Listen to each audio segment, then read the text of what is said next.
Everyone, thank you for being here. I hope everyone had a safe, happy, and warm holiday, and we're all excited about preparations for a wonderful new year, and of course our very important citywide celebration of First Night. I am here with colleagues and stakeholders from across Boston and our agencies within the city and our sister agencies across other public safety partners to ensure that our residents and visitors are prepared and understand all the preparations that we are putting in to help bring in the new year safely. And so you will hear shortly from Boston Police Commissioner Michael Cox, our Chief of EMS, Chief Jim Hooley, our Chief of Operations of the Boston Fire Department, Chief Calabrese, Chief of Emergency Management, Chief Benford is here as well. Amy Yandel, the Director of our Tourism Office, Tourism and Special Events Office. Thank you so much for all that you do. And Dusty Rhodes, President of Conventures, and Chief Green of the MBTA Transit Police as well.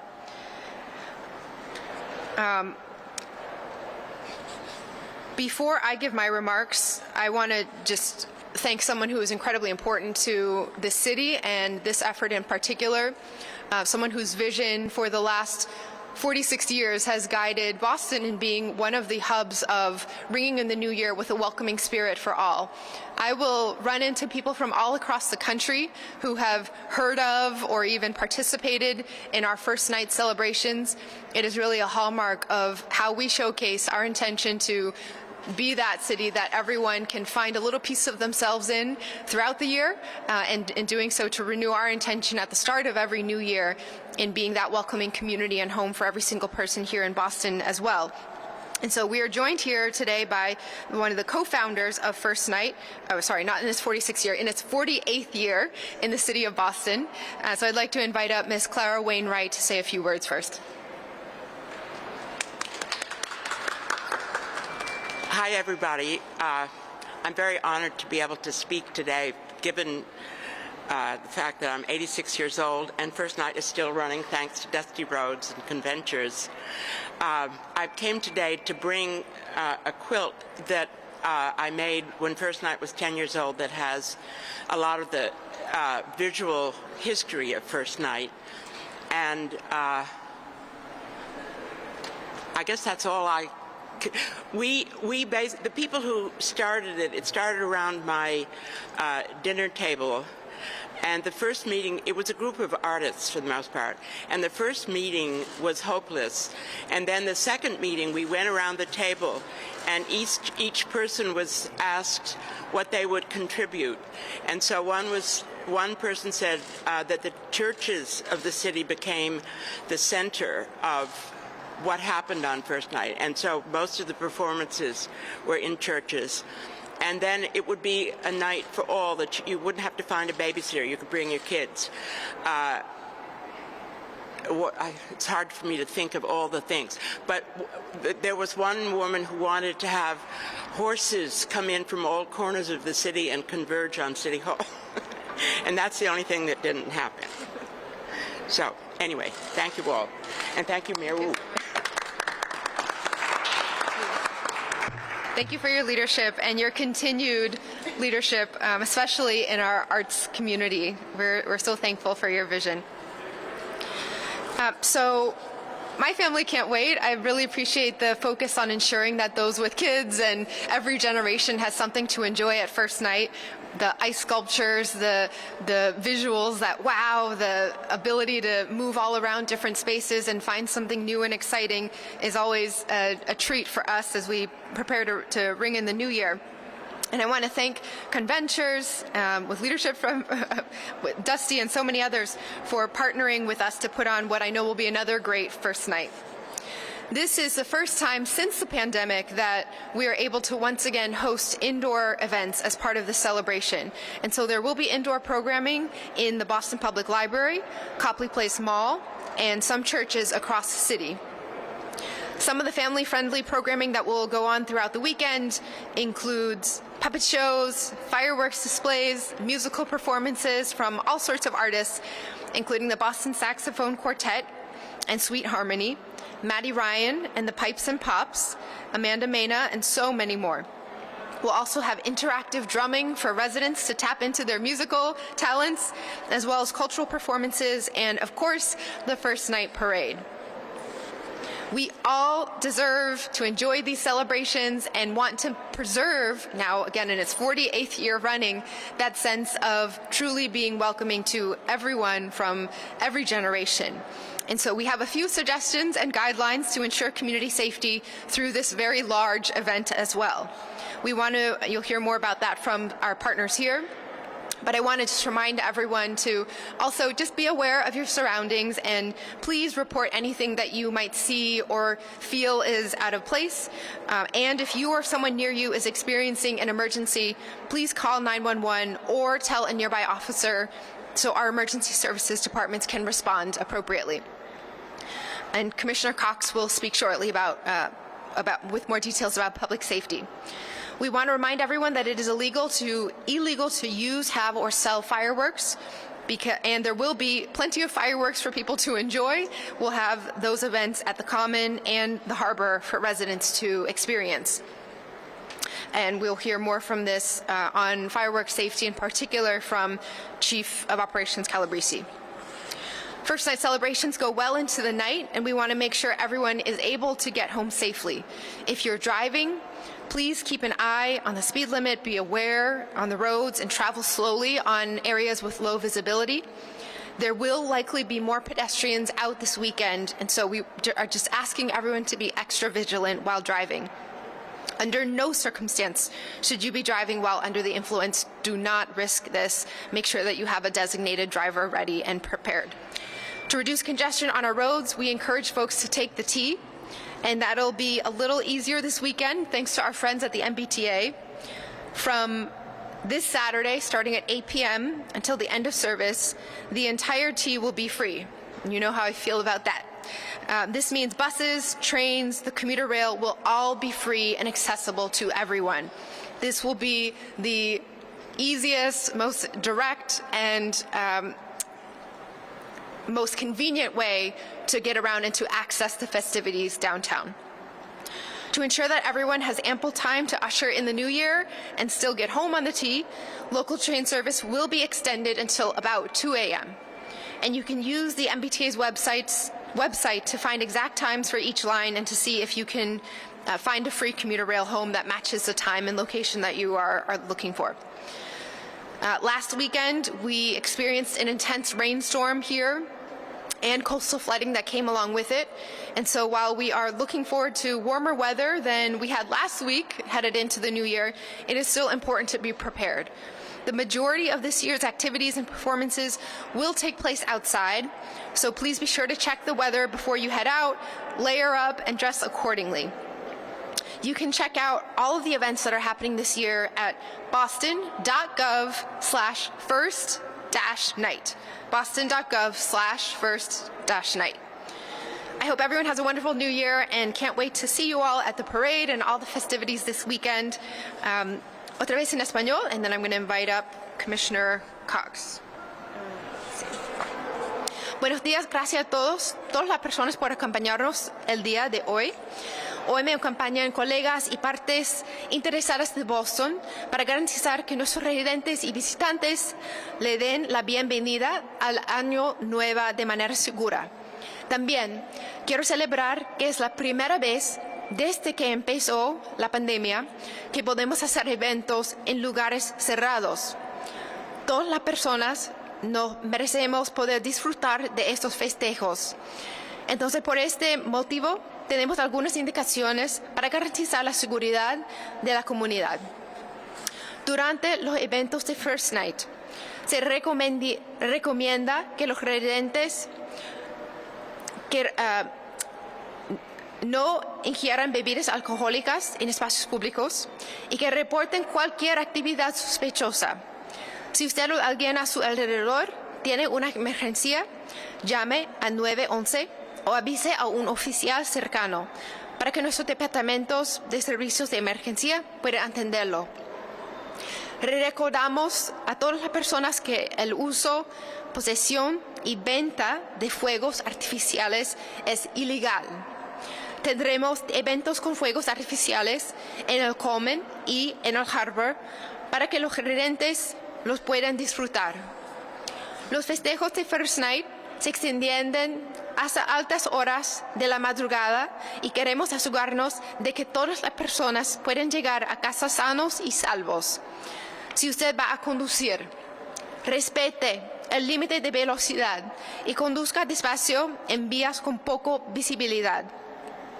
Es probable que haya más peatones este fin de semana, así que presten más atención al conducir. Bajo ninguna circunstancia conduzca bajo el efecto de alcohol o de otras sustancias. Para reducir el tráfico en nuestras vías, recomendamos que todas las personas tomen la T en BTA. Este sábado, desde las 8 de la tarde hasta el fin de servicio, toda la T será gratuita, es decir, los autobuses, los metros y el commuter rail serán todos gratuitos. Y para garantizar que todas las personas tengan tiempo suficiente para recibir el año nuevo y llegar a casa en la T, el servicio se ampliará hasta las 2 de la mañana. Aunque se espera un clima más cálido que de la semana pasada, es importante estar preparados. La mayoría de las actividades y espectáculos van a ser al aire libre, así que asegúrese de consultar el pronóstico del tiempo antes de salir y vestirse de forma adecuada.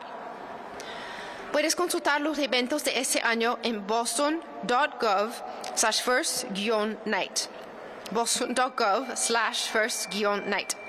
Espero que todas las personas tengan un año nuevo maravilloso. Me hace mucha ilusión verlos en el desfile de este fin de semana. Gracias. Okay, I'm going to pass it on to Commissioner Michael Cox, followed by Chief Hooley, Chief Calabrese, Chief Green, and then Ms. Dusty Rhodes. Thank you, Mayor.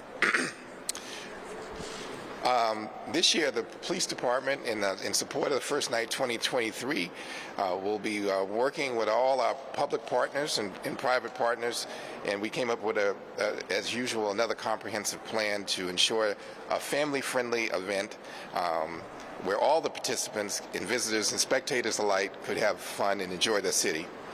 The police department will certainly have a large contingent of our police presence within the city, both in the area where the fireworks and all the events are occurring, in other parts of the city as well. Throughout the neighborhoods of the city, you will see all our specialized units and virtually every part of our department working to make sure that it's a safe night for everyone, no matter where they are. So we have a couple of do's and don'ts that we want to emphasize for some folks that you've already heard. We ask you to please do not consume alcohol in public, nor smoke marijuana in public. Again, this is a family-friendly event, and we'd like it to keep it that way. Please don't use any drones while in the First Night area of the events in general, and dress accordingly. Whether it's rain, snow, cold, it's always important that you're safe in that way. We encourage you to use public transportation. I'm sure Chief Green from the T will talk a little bit about that a little later, but there will be quite a few parking bans throughout the event area, and so we encourage you to use public transportation. And most importantly, if you see something, please say something in a sense that you want to dial 911 and let us know if something it doesn't seem right, or certainly if people are not celebrating appropriately and things of that nature, please let us know. Whether you're in the event area downtown or in the cities where there are sometimes people throw large parties and things of that nature, and it seems like it may be getting out of hand. It's important to let us know early on. So as I want to reemphasize, most of our department will be working, and we plan for a very safe event and encourage all to join us in the city. Thank you. Thank you. Hey, good morning, everybody. And hey, on behalf of all the women and men at Boston EMS, they really wish everybody in the city Happy New Year about to come, right? And to that end, it's another work day for them, but it's a special day, right? Caught along with everybody else. They're going to have we're going to have additional ambulances staffed across the city on the different shifts. We'll have other resources also downtown, EMTs and paramedics on bicycles or in carts for limited access, like onto the common or along the procession routes. So we'll have a lot of people out there to back up this family-friendly event. But we're also going to make sure we keep the coverage up in the neighborhoods, because after all, it's first night across the whole city. It's not just downtown. A couple of different things that we're just going to recommend and ask for people to do to make it a happier and healthier and safer New Year for everybody is one, a little bit of personal responsibility. If I hate to bring it up, but flu and COVID is still out there. It's still kind of circulating. It's still kind of peaking. It's affecting everybody, right? So if you feel great now, good. If you start to feel like you maybe get a little symptomatic around New Year's, maybe that's the time to stay home, stream something on TV or whatever. Maybe just don't put yourself out in a crowded situation if you're not feeling well and you think you could be a source of infection for others. Second, if you're out with friends and partying, that's great. Have a great time. As everyone was saying, make sure you have transportation plans in effect so you don't have to worry about driving. But also, if you're out with friends, be a good friend. Be a good wingman, a good wingwoman to a buddy out there. If your pal, your girl's getting a little bit, looks like they're getting a little bit too under the weather, bail them out, back them up, and make sure that they don't wind up, pray either susceptible to an injury or pray for anybody. Lastly, and if you're same way if you're hosting at home, just try to be responsible. No different than a club. If somebody looks like they're overdoing it, make sure they're okay, that they get home safe. If not, one of the key things is on New Year's Eve and New Year's morning is that a lot of trips to a lot of calls to 911 can be avoided, and or maybe trips to an emergency room may be able to be avoided if people just watch out for themselves and watch out for others, because Boston does great when we take care of each other. Thank you very much. Have a happy night. And Chief Calabrese.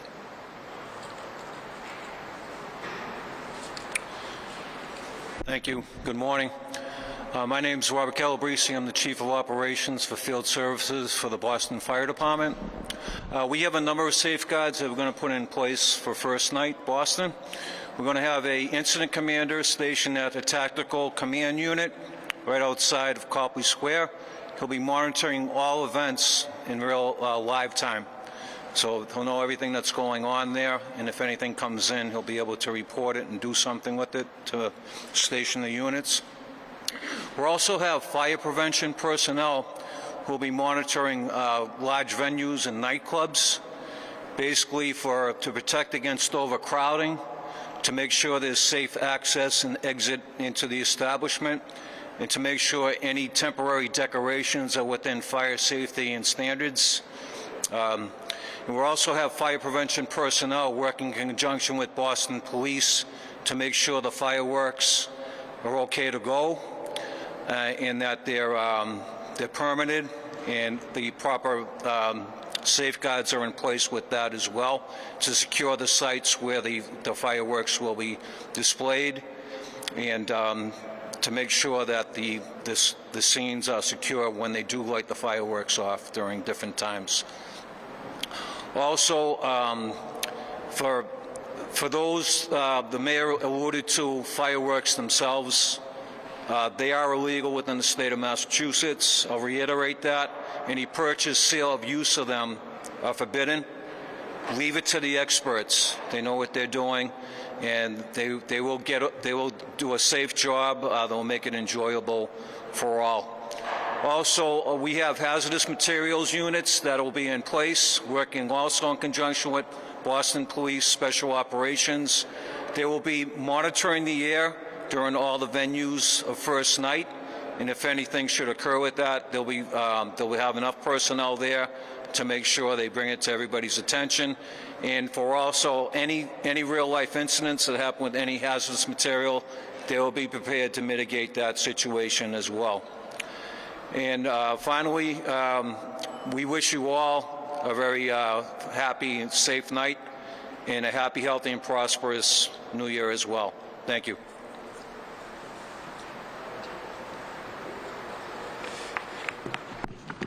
Good morning.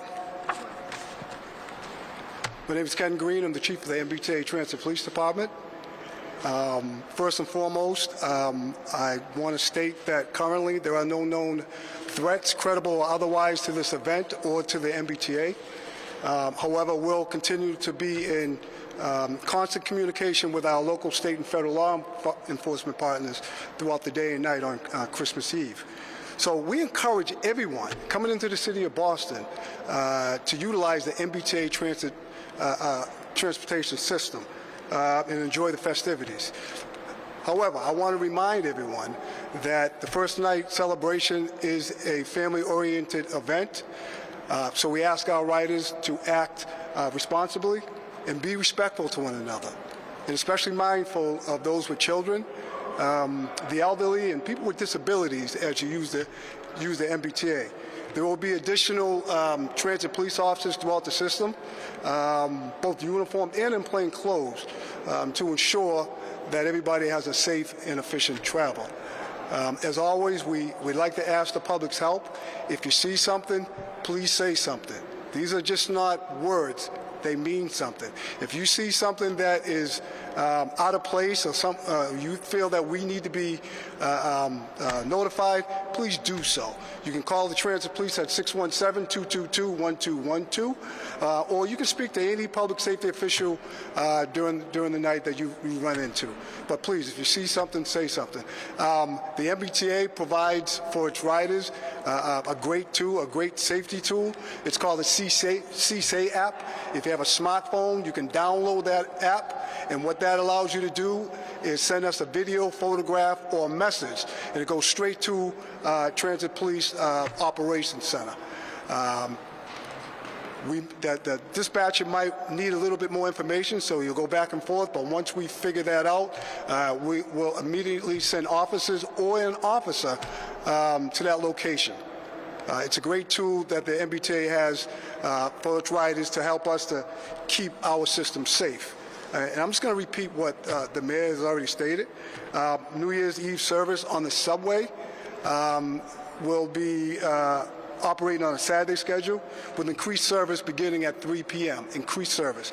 Also, what a lot of people like to hear, fares will not be collected starting at 8 p.m. Any additional information regarding service on the MBTA, please access our website at mbta.com. And Happy New Year to everybody. Thank you. My name is Dusty Rhodes. I'm with Conventures, and we proudly have produced this wonderful festival for the last 8 years. I'd like to point out, Mayor, it would not be possible if it were not for all of these agencies. This event would not happen. And through the cooperation and the leadership of the mayor, all that you see here today is why First Night can continue in its 48th year. So thank you. Again, much has been said about the safety, but I'd like to emphasize a couple things. It's free, all over. Boston Common, North End, Copley Square, it's a free event. It's family. And many times people say, what's your favorite part about First Night, Dusty? And I say, the strollers. I love to see all the families coming into town with the strollers and the little kids with all their little glitzy little light-ups on their heads and just so much glee in their eyes. It's friendly. And it's a wonderful, wonderful festival between the ice skating, the ice sculptures, the pyrotechnics, the fireworks, the music, and the celebration of the city. It would not be possible, again, if it weren't for the mayor and her support, our sponsors, Amazon, Mass General Brigham, Me Boston, and the city. So I want to thank all of you for joining us in celebrating the opening of the new year. Thank you. Any questions for anyone up here?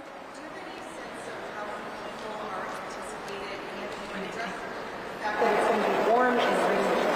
How does that play? our experience with the leadership here, several 100,000 people are expected.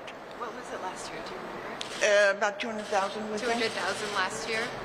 And this year, as the mayor's also mentioned, we have back to our indoor activities in the Boston Public Library, Trinity Church, Copley Mall, Old South, etc., as well as we've extended it to a 2-day event where we have music and ice sculptures and so forth in Copley Square, which also then brings a whole new set of people back into the city. Talk a little bit about the weather. It's going to be warm, it's going to be rainy, and what does that do to ice sculptures? Does that depress turnout? That kind of thing? We'd rather have snow than rain because they're the ice sculptures, but we're going to try to preserve them, that if it rains during the evening, that at least there'll be some there on Sunday. Anything on the weather front? Yeah, we're hoping that this is an opportunity to take advantage of, for better or worse, warmer weather at this time of year. And so just come prepared with boots and umbrellas, but it'll be a good time, and we will make sure that the ice sculptures last as long as they last, but the spirit will be there, the music, the performances, and of course the fireworks.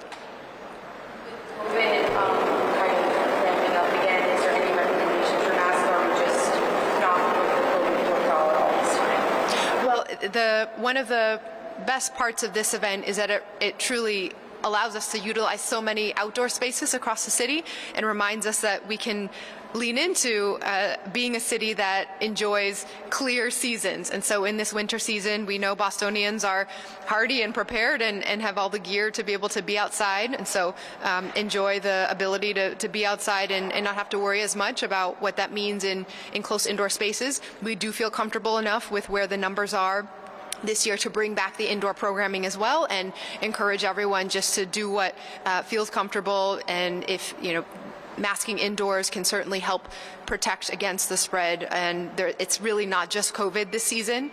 We are experiencing COVID and several other respiratory ailments that I think, because we had been isolated so much over the last few years, there's now been a little bit of resurgence of the flu more intensely, and RSV and others. And Mayor, was there any update on masking kids in schools after they come back from break next week?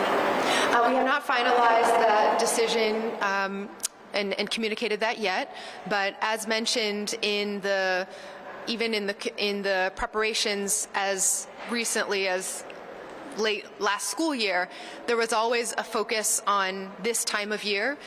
This time of year, 1 year ago, is when we were experiencing more than 1,000 staff absences in the schools because of COVID every single day. It was when central office administrators had to go and step in to teach, just to try to have some staffing levels in the schools that were most intensely experiencing the spike in COVID. And again, this year it's not just COVID. Those numbers have gone down a bit, but it's many other transmissible ailments that are affecting attendance levels. Our number one priority is to ensure that our schools can remain open, and that means classrooms have to be staffed. And so that is going into the consideration that we will share a decision with families later in this week. But our number one goal is to make sure that everyone is safe, and but mostly that the staffing levels can be where they need to be in order for schools to remain open. We know that as COVID levels have eased, people have felt more comfortable traveling for the holidays, being in larger gatherings, being in more in-person situations, and that means there will be a natural jump in some of the COVID and other levels, other illnesses, the jump in those levels coming off of this break. We are thinking about the best way to preempt that and using the tools that we have for a potential temporary masking period. Get the masking update in Spanish, please. Oh, sure. En este momento estamos en las conversaciones sobre la institución potencial de requiriendo las máscaras en las clases, salones de clase en las escuelas públicas, porque en este tiempo, un año pasado, es un momento muy, muy difícil para los maestros con la prevalencia de COVID. este año es no solamente COVID, pero también el flu, RSV y otras situaciones. Entonces, la prioridad más importante es mantener los niveles de trabajadores en nuestras escuelas. Entonces, será una decisión sobre el requisito de los masks esta semana, y la decisión será sobre todos los factores. La más importante, mantener la presencia de los maestros en nuestros salones de clase, y también los niveles de todos los miembros de nuestro equipo de la escuela pública. Finally, Commissioner Cox, can you just talk about what are the challenges in terms of public safety for an event like this? What do your folks have to deal with a lot, and what are the biggest issues? Probably the biggest challenge sometimes is the weather. If it's super cold and a large number of people who aren't dressed appropriately and things of that nature. But as long as people act responsibly, this event doesn't present a great deal of challenges in that way. But there are other parts and other areas where people don't act responsibly. Maybe they drink and drive, and just really overindulge and act inappropriately. And so this event typically doesn't draw that type of crowd in general. But we always encourage people to be responsible in general, wherever they are on this New Year's Eve, whether they're at home or celebrating with friends. Thank you, everyone. Happy New Year. Nice job. Good luck with you.